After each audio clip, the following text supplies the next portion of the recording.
What happens when a famous country music superstar and a friendly morning show host go head-to-head live on television? What follows is far more explosive than anybody imagined. Jason Aldean, famous for his chart-topping hits and no-nonsense attitude, sat down for what everyone thought would be a normal interview on the Today Show with Al Roker. But within a few minutes, the whole conversation took a sharp turn, and the entire studio froze in shock. Voices got louder, accusations came out, and before anyone could even react, Aldean was ripping off his microphone pack and walking off the set. This was not like your typical awkward celebrity interview that goes off track. This was something different.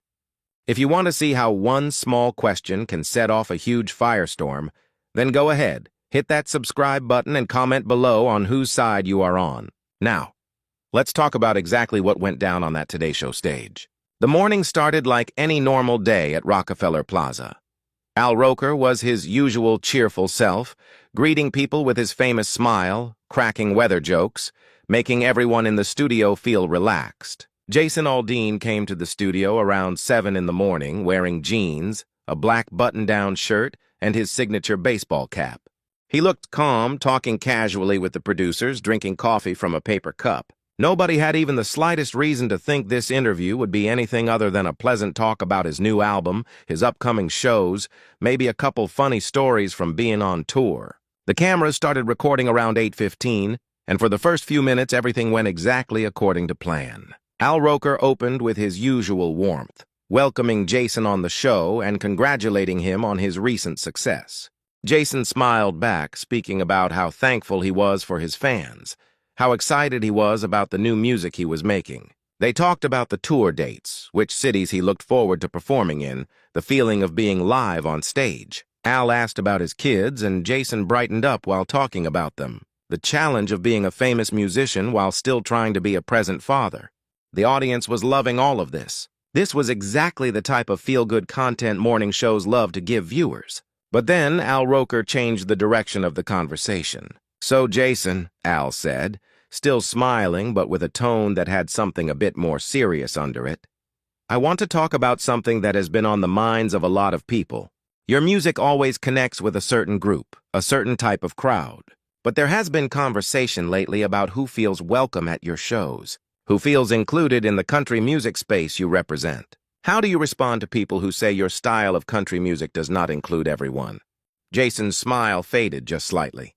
He moved a little in his chair, clearly not expecting the conversation to go in this direction so early in the interview.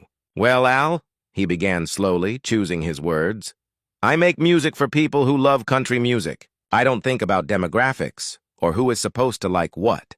I think about writing stories that matter to me, stories about where I come from, the values I grew up with. If people connect, great. If they don't, that's fine too. I'm not trying to be all things to all people."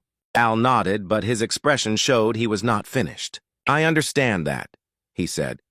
"But when you say values you were raised with, when you talk about where you come from, some people hear that as code for something else.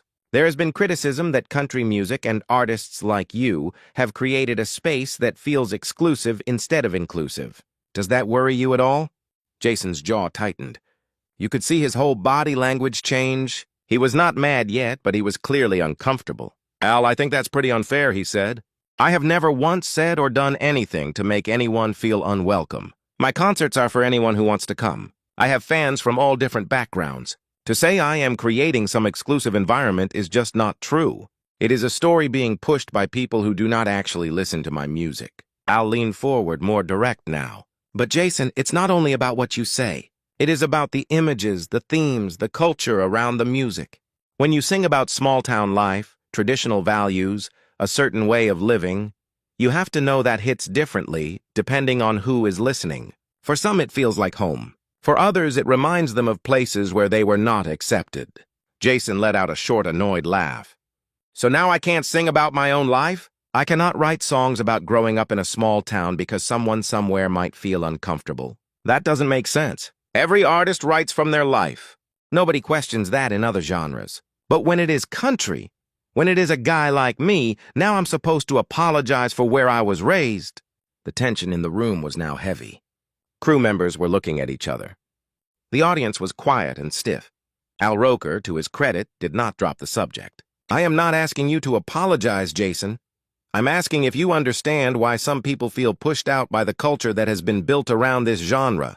There is a difference between celebrating where you come from and building a space that ends up pushing people away, even if you did not plan it.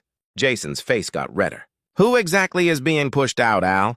Because I see all kinds of people at my shows. I see families, I see young fans, old fans, people who look like me, people who do not look like me. The only people who seem to have a problem with country music are people who already decided they do not like it, who already decided artists like me represent something that we don't. Al stayed calm, but this time his question had more force. Jason, after your song Try That in a Small Town came out, there was major controversy. People felt the lyrics, the video, the imagery, all of it created a very specific message, and that message made a lot of people uncomfortable. Do you understand why that happened? And there it was. Everything changed in that moment. Jason's whole energy shifted.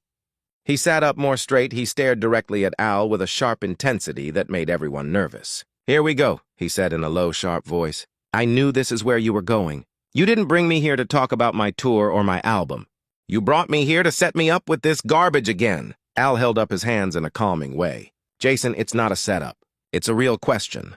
That song created a national conversation. You cannot act like it didn't. Jason pointed his finger at Al. National conversation? You mean a forced controversy created by people who wanted to twist my words into something I am not? That song was about protecting your community, about not tolerating crime and violence. But instead of listening to the actual words, people projected their own assumptions. And now you are sitting here on national television doing the same thing. Al kept his voice steady, but it got sharper. Jason, when you release a song with lyrics about taking matters into your own hands, filmed in front of a courthouse with a known violent history, you must expect questions. You must accept responsibility for how your message is received. Jason suddenly stood up. The sudden movement shocked everyone. Responsibility? You want to talk about responsibility, Al?